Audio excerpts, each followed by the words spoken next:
কেমন আছো সবাই? আলহামদুলিল্লাহ ভালো আছি আমি। 3 পিস কাটবো, সরি এটা সালোয়ার কাটবো। হ্যাঁ, তারপর একটু ভাঁজ দিয়ে নিচ্ছি। দেখো,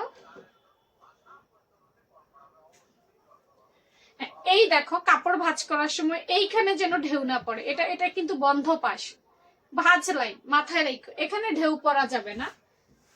কাপড়ের এই জিনিসগুলোর জন্যই সমস্যা হয়, এই যে জায়গাটা ঢেউ পড়া যাবে না, এই জায়গাটা সমান থাকতে হবে।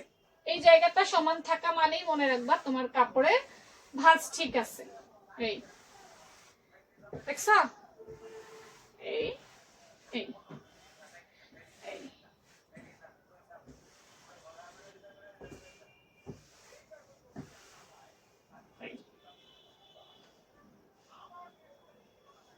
ওকে। কাপড়ের ভাঁজ খুবই গুরুত্বপূর্ণ একটা বিষয়, এটা মাথায় রাখতেই হবে।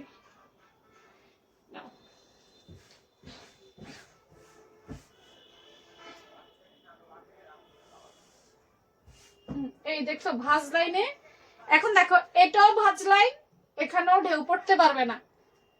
এটাও ভাঁজ লাইন, এখানেও ঢেউ পড়তে পারবে না। অনেকে বলো না বাঁকা হয়ে যায়, ঘুরে যায় সালোয়ার, পায়ের মুহুরি ঘুরে যায়। হ্যাঁ, এইখানে ঢেউ পড়ার কারণে এগুলাতে ঢেউ পড়া যাবে না। এই ঢেউ তো বোঝো নাকি বোঝো না? এই দেখো আমি এটা একটু ভাঁজ দেই, তাহলে বুঝবা ঢেউ জিনিসটা কি। আমি একটু ক্লোজ করে দেই, মনে করো এই একটা ভাঁজ পড়ছে, এই দেখো, এই দেখো এখানে একটা ঢেউ পড়ছে, দেখছো নি?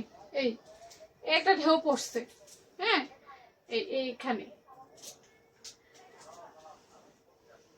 কাপড় যখন সোজা থাকবে তখন ফুলা অংশে বা ভাঁজ লাইনে কিন্তু ঢেউ পড়বে না।